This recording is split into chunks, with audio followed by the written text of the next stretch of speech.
Nous sommes le 26 janvier 1945, peu après 14 heures. Le commandant de compagnie récemment nommé, Audie Murphy, et plus d'une trentaine de soldats américains du GSI sont allongés sur le sol enneigé près de Holzfähr, en Alsace. Au loin, les détonations tonitruantes de l'artillerie allemande sont suivies de sifflements stridents et de détonations assourdissantes. Les obus pulvérisent le sol, projetant éclats et terre gelée dans les airs. Alors qu'ils tiennent une route importante, Murphy et ses hommes n'ont pas été informés que leurs renforts sont retardés sine die. Ils sont livrés à eux-mêmes, et la situation est sur le point d'empirer. À travers la fumée, Murphy aperçoit plus de 200 soldats allemands, lourdement armés, qui émergent de la lisière du bois, à quelques centaines de mètres. Ils ont des chars. Le seul blindé dont disposent les Américains, en infériorité numérique et en puissance de feu, est un puissant chasseur de chars M10, légèrement blindé. À seulement 19 ans, ce Texan au visage de star de cinéma a déjà 2 étoiles d'argent à son actif. Confronté une fois de plus à une situation désespérée, il va devoir mener des hommes de 5 à 10 ans ses aînés au combat, peut-être jusqu'à la mort. Au lieu de cela, Murphy leur ordonne de se replier sur des positions défensives à l'arrière. Reste en arrière pour demander un appui d'artillerie par radio. Mais il est interrompu lorsque des chars allemands ouvrent le feu sur le M10, dans un véritable déluge de feu.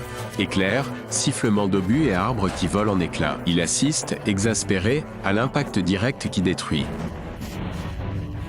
Son char, il tient bon et parvient à transmettre les coordonnées à la batterie d'artillerie, située à des kilomètres de là. Quelques instants plus tard, comme par miracle, le champ de bataille entre les Américains et les Allemands assiégés est ravagé par une vague d'explosions, le laissant criblé de cratères et enveloppé de fumée. Mais lorsque le barrage cesse et que la brume se dissipe, les Allemands reprennent leur avancée. Surgissant de sa tranchée, Murphy vide son chargeur de carabine M1 sur les Allemands, puis s'empare de la radio et grimpe sur le chasseur de chars fumant encore. Lourdement chargé d'obus explosifs anti-chars, le M10, gravement endommagé, pourrait exploser à tout moment, mais il conserve une arme redoutable. Une mitrailleuse lourde de calibre 50, montée à découvert sur le toit de la tourelle. Serrant fermement la mitrailleuse de ses mains robustes, Murphy appuie sur la détente actionnée par le pouce, propulsant des rafales de balles à près de 900 mètres par seconde vers les Allemands. Tandis que l'infanterie qui avance se précipite à couvert. Il se baisse derrière la tourelle et contacte à nouveau l'artillerie par radio. Ignorant la gravité de la situation, l'officier à l'autre bout du fil lui demande à quelle distance se trouvent les Allemands. Ce à quoi Murphy rétorque sèchement « Attendez un peu, je vous passe la communication avec l'un de ces salauds ». Une fois de plus, l'artillerie amie illumine le champ de bataille. Mais les Allemands, obstinés à prendre la route, continuent d'avancer.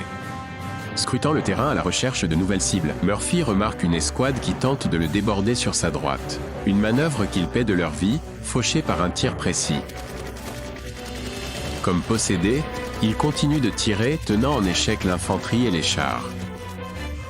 Derrière lui, ses hommes, stupéfaits, contemplent avec admiration la scène de bravoure qui se déroule sous leurs yeux. La lourde mitrailleuse vrombissante, le canon fumant, un Texan fou aux commandes, fauchant l'ennemi par dizaines, tout en dirigeant les tirs d'artillerie avec une précision mortelle. Allemand, mitrailleur et tankiste, chasseur de chars fumant de tirs d'armes légères et de chars. Un obus de char explosant remplit la jambe de Murphy, d'éclats et manque de le projeter au sol. Mais il continue de se battre. Ce n'est que lorsqu'il n'a plus de munitions qu'ensanglantées. Hébété et épuisé, il regagne péniblement ses hommes. Il laissa derrière lui un champ de carnage digne de l'enfer de Dante.